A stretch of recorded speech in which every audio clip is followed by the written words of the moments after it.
एक छोटे से गांव में रमेश नाम का एक मेहनती किसान रहता था। उसकी पत्नी सीता बहुत ही सरल और समझदार महिला थी और उनका एक प्यारा सा बेटा था सोनू। उनका घर भले ही छोटा था, लेकिन उसमें प्यार और खुशियां भरी हुई थी। सुबह सूरज की पहली किरण के साथ रमेश खेतों में चला जाता। सीता घर का काम करती और सोनू स्कूल के लिए तैयार होता।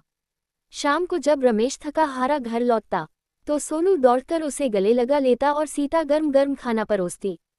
तीनों साथ बैठकर खाना खाते, दिन भर की बातें करते और हंसी खुशी समय बिताते। उनकी जिंदगी में सुकून था, अपनापन था। एक दिन रमेश शहर गया और वहां से एक चमचमाता स्मार्टफोन लेकर आया। वह बहुत खुश था और बोला, अब हमारी जिंदगी आसान हो जाएगी।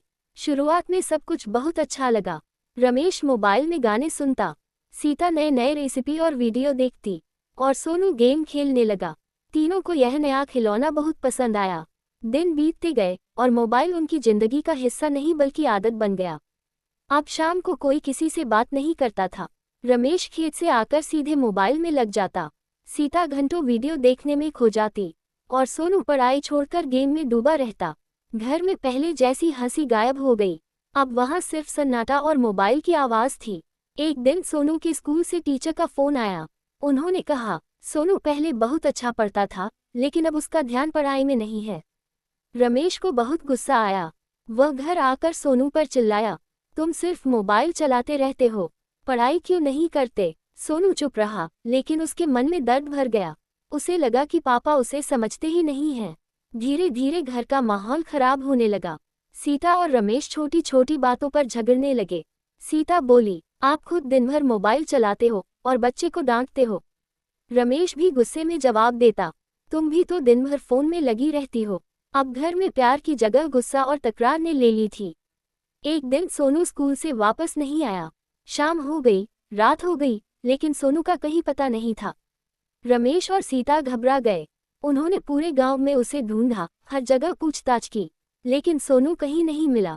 सीता रो रोकर बेहाल हो गई, हमने अपने बच्चे को खो दिया। रमेश को अपनी गलती का एहसास होने लगा। उसे याद आया कि उसने कब से सोनू से ठीक से बात नहीं की थी। आखिरकार गांव के एक बुजुर्ग ने बताया कि उन्होंने सोनू को पुराने मंदिर के पास बैठा देखा था। रमेश और सीता तुरंत वहां पहुंचे। उन्होंने देखा सोनू अकेला बैठा रो रहा था। रमेश दौड़कर उसके पास गया और उसे गले लगा लिया। रोते हुए पूछा, बेटा तुम यहाँ क्यों आए? सोनू ने आंसू भरी आंखों से कहा, मुझे वो पुरानी जिंदगी वापस चाहिए, जब हम साथ बैठते थे, बातें करते थे। अब तो आप दोनों को मेरे लिए समय ही नहीं है। ये सुनकर रमेश और सीता की आंखों से आंसू बहने लगे। उन्हें समझ आ गया कि गलती सिर्फ सोनू की नहीं, बल्कि उनकी भी थी। उस दिन उन्होंने एक बड़ा फैसला लिया। घर में मोबाइल का इस्तेमाल सीमित होगा, रात को खाना खाते समय मोबाइल बंद रहेगा और रोज कुछ समय परिवार के साथ बिताया जाए। धीरे धीरे सब कुछ बदलने लगा। अब फिर से शाम को हंसी सुनाई देने लगी। रमेश सोनू के साथ खेलता, सीता उनके साथ बैठकर बातें करती। सोनू भी पढ़ाई में ध्यान देने लगा और फिर से अच्छा करने लगा। घर में फिर से वही प्यार, वही अपनापन लौट आया। सीख, मोबाइल जरूरी है, लेकिन परिवार उससे ज्यादा जरूरी है। कहानी अच्छी लगी तो लाइक, सब्सक्राइब और कमेंट करें।